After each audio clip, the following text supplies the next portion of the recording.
তো ওখানে দাঁড়ায় গেল।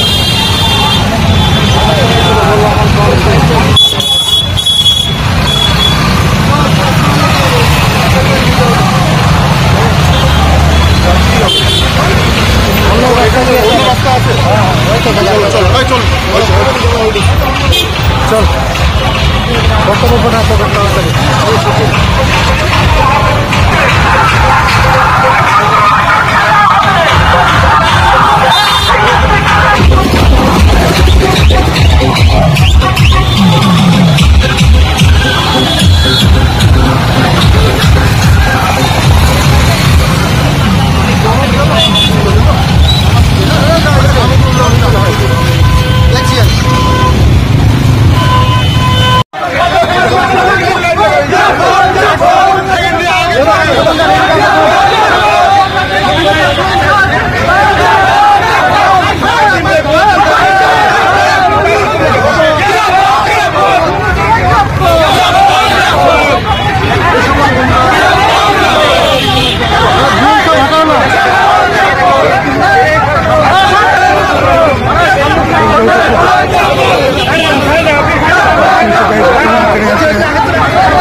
জনজোয়ার বলছে, মানুষের উচ্ছ্বাস, মানুষের আশীর্বাদ বলছে।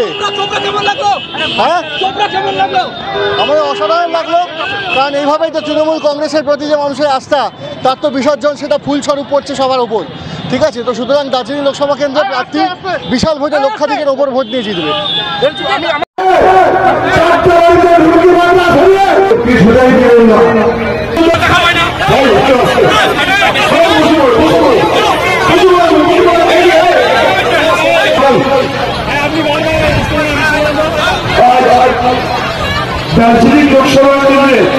মঞ্চে যিনি উপবিষ্ট রয়েছেন আমার পূর্ববর্তী বক্তা, যাকে একদম ছোটবেলা থেকে নিজের দাদার স্বরূপ পেয়েছি, যার হাত ধরে বলা যেতে পারে বড় হয়েছে, যার গাইডেন্সে এগিয়ে চলেছি, এবং বলতে গর্ব হয় সেই দাদা এখন আমাদের এই বাংলার অত্যন্ত গুরুত্বপূর্ণ একজন মন্ত্রী, যিনি তৃণমূল কংগ্রেসের একদম প্রথম লগ্ন থেকে আমাদের মাননীয় মুখ্যমন্ত্রী মমতা বন্দ্যোপাধ্যায়ের অত্যন্ত আস্থাভাজন এবং বিশ্বাসযোগ্য একজন সারথী এবং সৈনিক শ্রী অরূপ বিশ্বাস মহাশয়। তাকে আমার প্রণাম।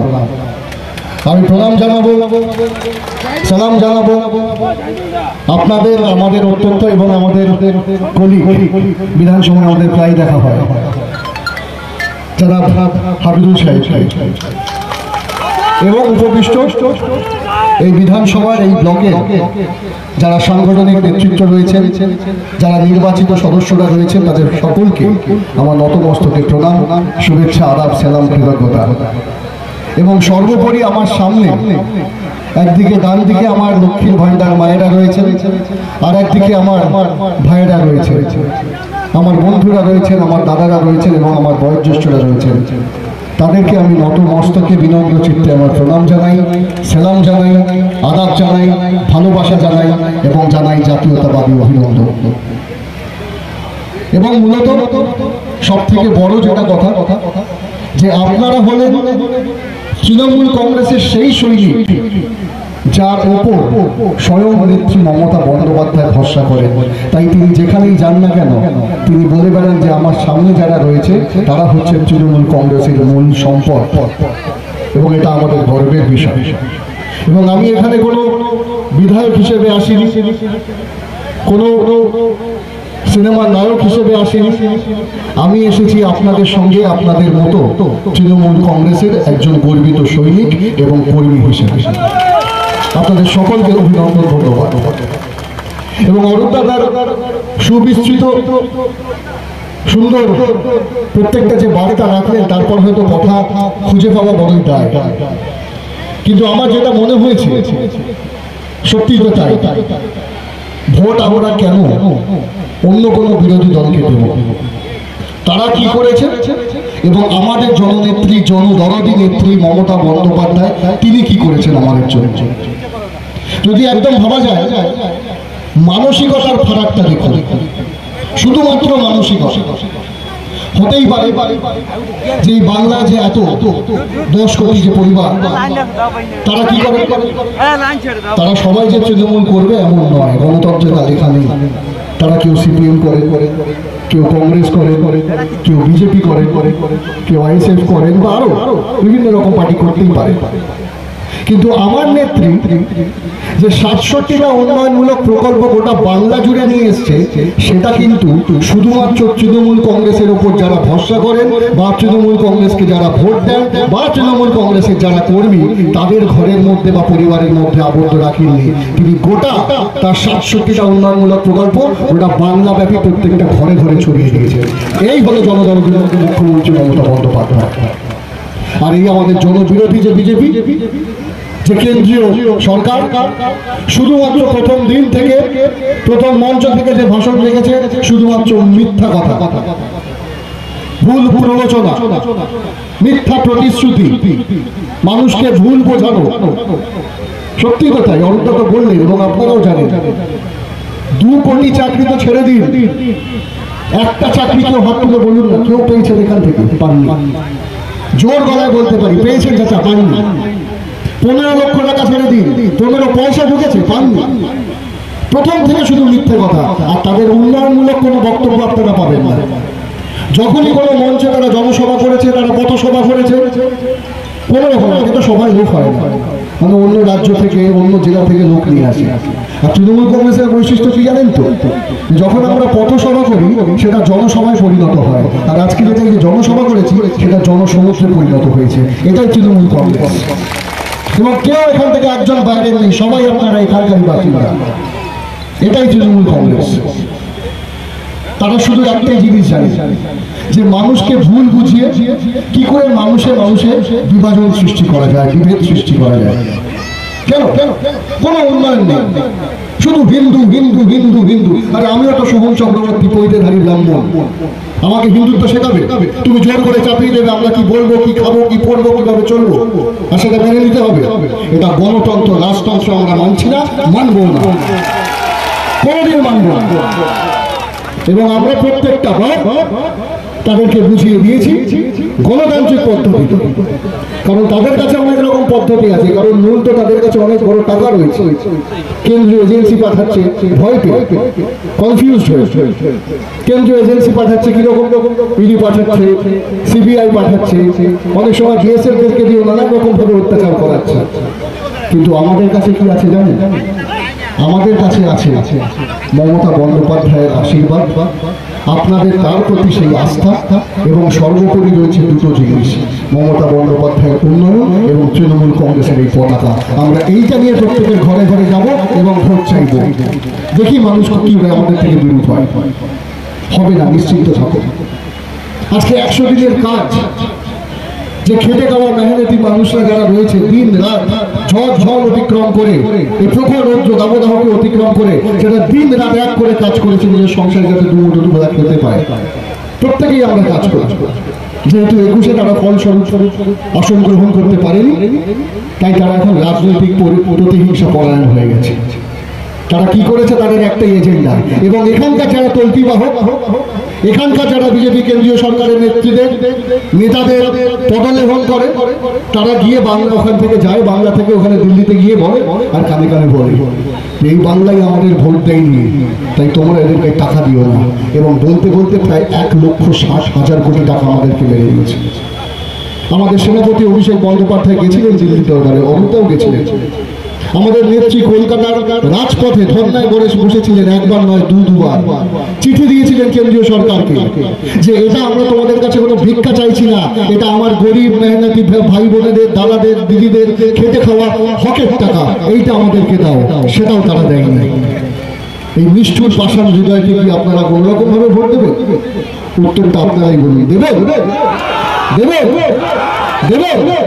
এত জোরে না বলুন, এত জোরে না বলুন, যাতে এই চোপড়ার এই মাটি থেকে আপনাদের গর্জন যেন পৌঁছায় দিল্লির দরবারে এবং দিল্লির মাটিতে ভূমিকম্প হয়ে ওঠে।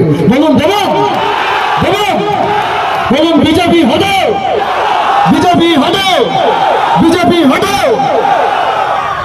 এই গদ্দারদের, এই যারা সন্ত্রাসবাদের উপর শুধুমাত্র বিশ্বাস করে, যারা বিভাজনে বিশ্বাস করে এবং শুধুমাত্র ধর্মকে সামনে নিয়ে এসে ধর্মের সুশ্রুতি দিয়ে ধর্মকে সামনে রেখে মানুষে মানুষে বিভাজন সৃষ্টি করে, এদেরকে একটা ভোটও নয়। সত্যি সত্যি জসবন্ত সিং ছিলেন, আলুওয়ালিয়া সাহেব ছিলেন এবং রাজু বিস্তাও ছিলেন। 15টা বছর আপনারা তাদের দেখা পেয়েছেন?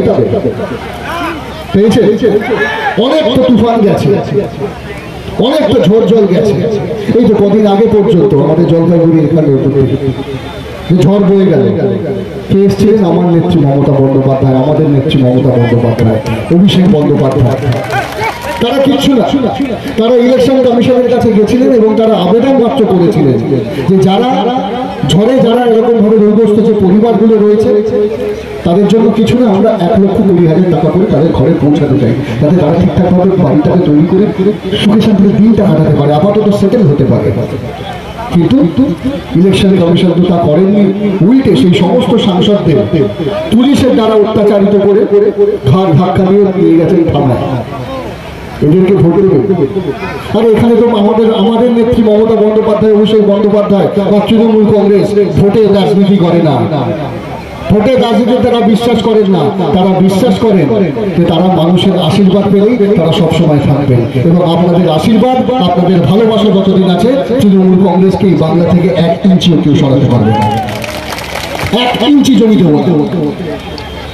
আসুক বিজেপি, আসুক, নিশ্চয়ই আমরা তারা যখন, যদি তোমরা বাংলায় আসো, বাংলা দেখতে আসো, এত সুন্দর পরিবেশ কি নেই, পাহাড়, সমুদ্র, জঙ্গল, এত সুন্দর মনোরম চা বাগান, প্রায় আমরা দীর্ঘ 20 কিলোমিটার অতিক্রম করে এলাম, তাহলে কত সুন্দর চা বাগান। বিজেপি নেতারা যখন আসবে আমরা তাদেরকে নিশ্চয়ই, এটা বাংলার নীতি, কৃষ্টি, সংস্কৃতি, যে অতিথিটা আসলে আমরা তাদেরকে চা দেবো, বলুন দাদা বসুন, ফুল দেবো, চা খা দেবো। কিন্তু যদি তারা বাংলার ঘুরতে আসার জায়গায় বাংলাকে দখল করার রাজনীতি করে, বাংলাকে বিভেদ সৃষ্টি করার রাজনীতি আসে, সেই চা দেব না, চায়ের ভার ছুঁড়ে মারবো এবং বাংলা থেকে বার করে দেবো। এইটা করতে হবে। যত আমরা পেয়ে বসেছি, তত তারা পেয়ে বসেছে। আমরা যত নমনীয়তা, ভদ্রতা রাখা হচ্ছে, দেখুন সবচেয়েও লিমিট আছে, কিন্তু তার প্রত্যেকটা প্রতিফলন যেন ঘটে গণতান্ত্রিক পদ্ধতিতে। কারণ গণতন্ত্রের যদি সব থেকে কেউ বড় পূজারী হয়ে থাকে, তার নাম মমতা বন্দ্যোপাধ্যায়, এবং তার আদর্শে উদ্বুদ্ধ হয়ে আমরা তৃণমূল কংগ্রেস দলটা করি। তাই প্রত্যেকটা আমাদের প্রতিবাদ যেন প্রতিফলন হয় ভোট বাক্সে। এবং 1 নম্বর বোতাম টিপে, তাই তো 1 নম্বর তো গোপাল লামা সাহেব 1 নম্বর। আমি কালকে শিলিগুড়িতে আমার কয়েকজন আত্মীয়রা থাকেন, বন্ধু বান্ধবরা থাকেন, আমি জিজ্ঞেস করছিলাম, বলছিল যে অত্যন্ত একজন সজ্জন ব্যক্তি। উনি আগে দীর্ঘ বছর অ্যাডমিনিস্ট্রেশন চালিয়েছেন, এসডিও ছিলেন। বলছে বিশ্বাস করো যতবার উনি আমার কাছে কোনো কাজ নিয়ে গেছি খালি হাতে ফিরে আসতে হয়নি। এখনো ওনার নাম্বারটা আমাদের কাছে এসডিও সাহেব হিসেবে সেভ করা আছে। তো এরকম একটা সজ্জন ব্যক্তি যে অ্যাডমিনিস্ট্রেশন চাকরিজীবী থাকার সময় প্রত্যেকটা মানুষকে খালি হাতে ফেরায়নি, তো সে যখন প্রতিজ্ঞাবদ্ধ আপনাদের সঙ্গে, আপনাদের প্রতি, আপনাদের হয়ে কাজ করবে, তাহলে সেই মানুষটা বুঝতে পারছেন যে কতটা ভালো মানুষ। এবং ভালো মানুষ বলেই তিনি তৃণমূল কংগ্রেসের মনোনীত প্রার্থী, মমতা বন্দ্যোপাধ্যায়ের মনোনীত প্রার্থী। অনেক কথা রয়েছে, আপনারা এই প্রখর দাবদাহকে উপেক্ষা করে যে এসছেন তার জন্য আমি আরো একবার কৃতজ্ঞতা জানাই। আজকে যদি উন্নয়নের কথা বলি, আজকে যদি মমতা বন্দ্যোপাধ্যায়ের কথা বলি, দিন হবে না, রাত চলে যাবে, বছর কেটে যাবে। এবং আমি তো সেদিন মাত্র, অরুণদা এখানে যারা সিনিয়ররা রয়েছেন তারা অনেক অনেক কথা বলতে পারবে। তাই শুধুমাত্র একটাই অনুরোধ আপনাদের কাছে, সেটা হলো উন্নয়নকে সামনে রেখে নিজেদের জীবনকে সুরক্ষিত রাখার জন্য, নিজেদের পরবর্তী জীবনকে সুরক্ষিত রাখার জন্য, নিজের নাগরিকত্বকে সুরক্ষিত রাখার জন্য আপনারা ভোট দিন জোড়া ফুলে জোড়া ফুলে জোড়া ফুলে তৃণমূল কংগ্রেসের গোপাল লামা মহাশয়কে। আমি এই বলি আজকে আপনাদের থেকে বিদায় নেব। কিন্তু আসার সময় কোনো অংশে আমাদের এটা মনে হলো না যে আমরা কোনো রকম ভাবে একটা র্যালি করে এলাম। এখন থেকেই দেখছি আমার লক্ষ্মী ভান্ডার মায়েরা, দিদিরা রাস্তার দুধারে দাঁড়িয়েছিল ফুল নিয়ে এবং সবুজ আবির মেখে। তার মানে বিজয় ঘন্টার দাওয়া অলরেডি বেজে গেছে। মাত্র কিছুদিনের প্রতীক্ষা, আর মাত্র কিছুদিনের প্রতীক্ষা। আর আপনাদের আশীর্বাদ ভালোবাসা থাকলে তৃণমূল কংগ্রেস এই বাংলায় থাকবে এবং আমাদের নেত্রী আশীর্বাদ আমাদের প্রত্যেকটা ঘরে থাকবে, আবার অভিভাবিকা স্বরূপ। তাই অনেক অনেক ধন্যবাদ আপনাদেরকে আসার জন্য।